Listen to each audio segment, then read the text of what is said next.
There's a moment almost everyone has lived without noticing, standing near a door, checking a phone, glancing at the clock, realizing someone is late again. It seems tiny, almost harmless, but inside that tiny moment hides something deeply human. Because lateness isn't just about time. It's about emotions, identity, and the invisible stories that shape how we move through the world. Some people rush as if time is chasing them. Others move as if time will always wait. But the ones who struggle with consistent lateness live somewhere in between, caught in a space where their internal clock beats to a different rhythm.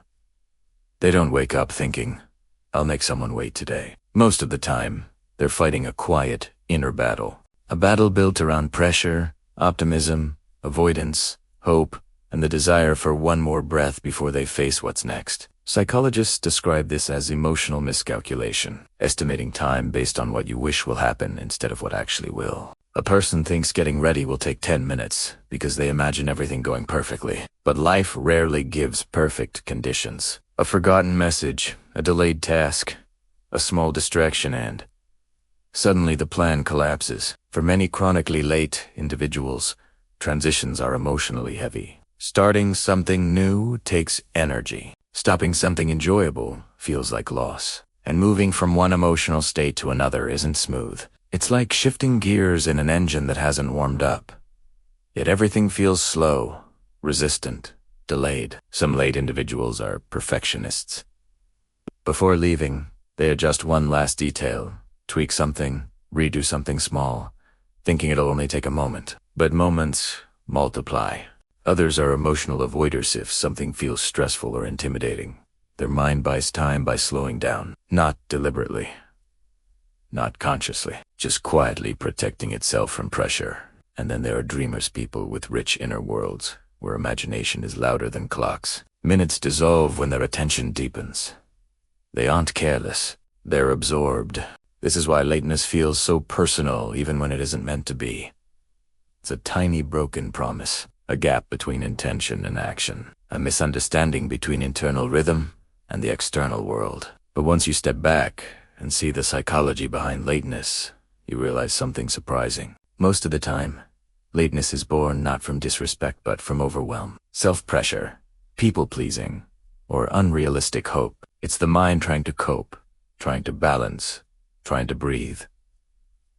Still, the story doesn't end here, because beneath this psychology lies a deeper emotional truth, one that most people miss. If you think lateness is only about running behind, wait until you see what is actually happening inside the mind of someone who can keep up with the clock. Internal clocks, emotional rhythms, and the hidden patterns behind being late when someone is consistently late.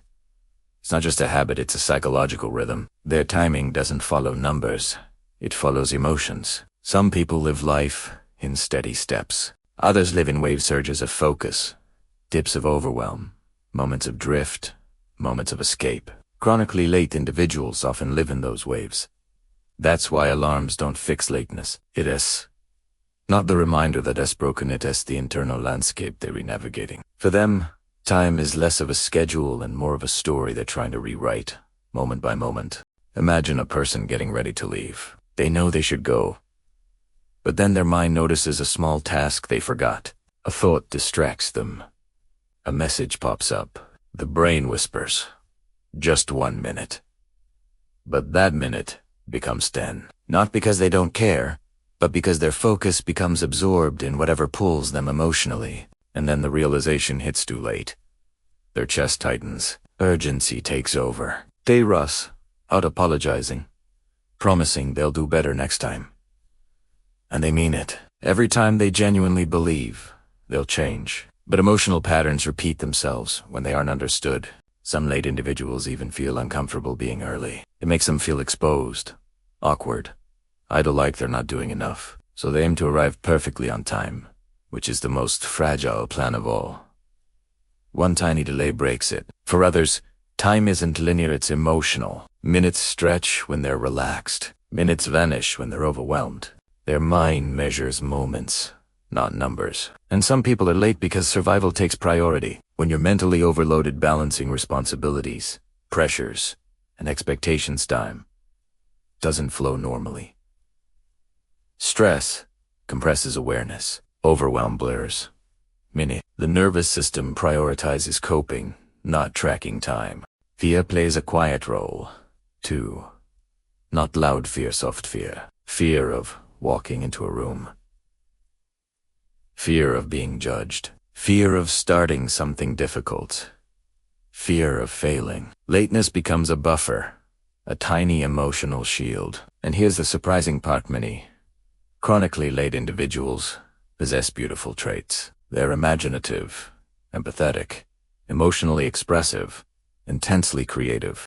They lose track of time because they're immersed in richness, ideas, conversations, sensations, thoughts, but the consequences still hurt them. The guilt, the embarrassment, the constant feeling of catching up, the fear of being misunderstood, because deep down, they care. Deeply. Ending hook for section 2.